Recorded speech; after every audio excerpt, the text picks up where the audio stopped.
Pesos na umabot hanggang 20,000 na pagkakautang. Ano ba naman yan? Padami ng padami ang anggulo ng ating mga nakakalkal. Tawagin naman natin ngayon po ang kakampi ni Vikay. Ano naman kaya ang kanyang depensa?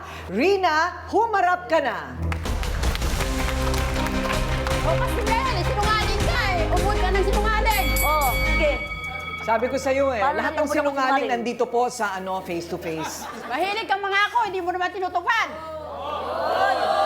At least may pangako, di ba? At least Lahat may ng pangako. pangako mo, walang nangyari. May Walang pangako. kasupad na Hindi pangako. hinindihan. At least may pangako, hindi hinindihan.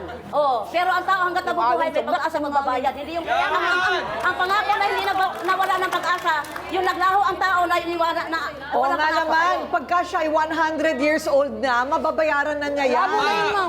Grabe naman kayo, hindi kayo makapaghintay. Ang hinihingi lang naman niya, 20 years. Kung ano naman. Tsaka, Abot ako ng 100. Hindi ganun, Mel. Oo, Kasi oo may nga. usapan tayo eh. ay sa kasulatan wala pong nakasulat na petsa. Sa kasulatan walang petsa. Teka muna, sandali lang. Sana natulong na paplansahin niya ako ng 1 araw, 1,000 para makabayad sana ako sa'yo. Sinira mo ako doon sa taong kausap ko. Sinisigawan mo pa ako. Naningil lang ako sa'yo, kaso nagalit ka eh. Binigwasan mo agad ako. Paano ko kami bibigwa? Paano Gusto mo sa ito, tayo na yung magbiwasan eh. Napaya ako sa mga nga mo. Meron ding utang si Imelda sa'yo. Ma'am, dati kasi nagpapa-ending siya. Ngayon nanalo ako. Nung time na yun, gipit na gipit din po ako kasi yung anak ko na aksidente, nahulog sa mangga. Kaso, hindi niya rin po ibinigay yung tama ko. Kasi siyempre magagalit din po ako sa Bakit ka kanya. nagpautang sa kanya? Bakit? Hindi po, ma'am, Hindi po, ma'am. utang. Tama po yun sa ending. So ngayon, nanalo Nanalo po ako. ka. Dapat magbayad ka sa kanya. Magkano? Ang tayo ko po ma'am, ang pataya ko po is 20 pesos. Dapat ang panalo niya is 1.4. 1,400 pesos lang po Oh, yun. 1,400. Ngayon po, ang nakoleksyon ko lang po noon, ma'am, is nasa 700 lang. Kaya ang binigay ko sa kanya, kalahati lang. Tinanggap naman niya, ma'am. Ngayon, Kalahati ng 700 bale. Opo. Okay. Ngayon po, ma'am, nangako ko sa kanya na Rina, iaabot ko na lang yung kulang paghawak ko na kasi meron akong meron akong racket na kakausaping tao. Nung araw na yun, ma'am, nakausap ko na sana ang tao dahil 1,000 na ibibigay sa akin kaya magpaplansa ako. Sobra pa sa 700, di ba? Dahil 1,000 may 300 pa dapat ako. Kaso sinira niya kami kung ano-anong sinasabi niya. Kaya dahil sa hiya ko, ma'am, di ako makapigil kasi 1,000 din yun, ma'am eh.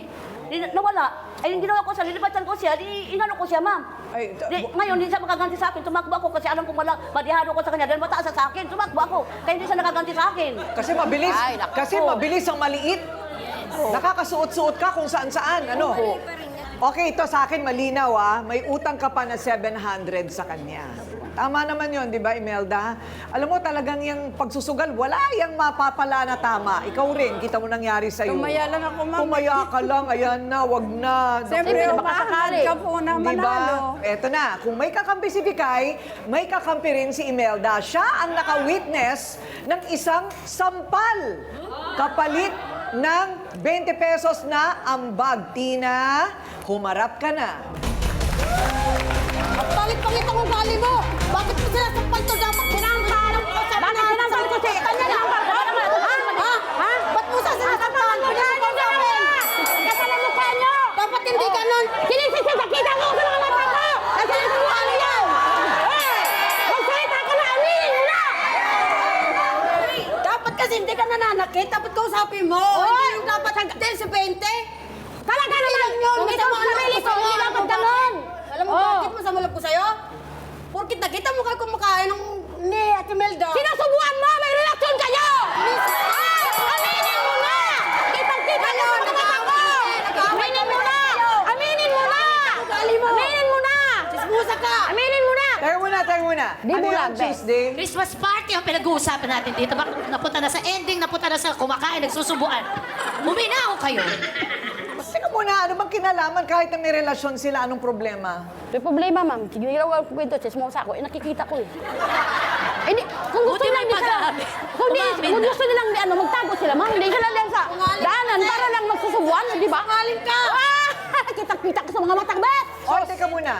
Marami na rin kasi kami naging mga ganyang klaseng awayan dito nagsisimula sa chismis. Kung hindi man nagsimula sa chismis, gumagrabe yung sitwasyon dahil sa salita.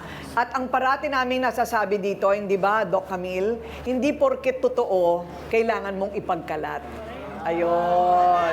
Kasi ayaw mo rin na chinichismis ka, di ba? Ayaw mo rin chinichismis. Tumahimik na lang tayong lahat. Halika, uwi na tayo. Hindi, loko lang. So, ibig ko sabihin, wag na nating palakihin. Kasi hindi na natin nakikita yung totoong problema. Gusto mo bang mabalik sa'yo ang iyong 16,000 pesos? Gusto, ma'am. Siyempre, kita mo na. kailangan ko yun, So, ma'am. kung gusto nating bumalik yan, manahimik muna tayo, ha? Kung gusto mo bang bumalik yung 700 sa'yo, o manahimik muna tayo. Pero bago ang lahat, ang pinag-uusapan natin kanina dito, ano ba talaga ang patakaran ng asosasyon? Diba? Bakit natanggal sa listahan ng Christmas party itong si Vikay? Bakit ngayong taon lang siya tinanggal? Yun ang kahinahinala at yun ang hindi tama. Kasi kahit sa korte, kahit mapunta pa tayo sa barangay, yan ang sasabihin, taon-taon naman siya kasama, bakit bigla siyang tinanggal? O di syempre iisipin, pinersonal. Personal talaga. Tama Oo. talaga. So ang tanong ngayon Namersonal dito, sa akin. sinong namemersonal sa'yo? Si Imelda ba o yung presidente nung kinilig? Ayon ang tanong. Siguro si Milda, ma'am, siya naglista sa akin. Bakit di niya kayong pinaglaban? Oh, so kinwestiyon nga daw nung presidente bago siya. Oh, bago siyang presidente ng kinilig, pero matagal na siyang presidente din po doon sa lugar namin. Ayun, bago kasing presidente, posible Pero- na dahil bago siya, bago din ang kanyang utak at saka patakaran. Kahit mali. May siguro, ma'am, may sarili siyang patakaran. Baka may sarili siyang patakaran. O, so, hindi natin malaman dahil wala siya dito, right? Pero kinikilala naman ni Imelda na tama ka, na magalit. Pero paano napunta nga sa umbagan?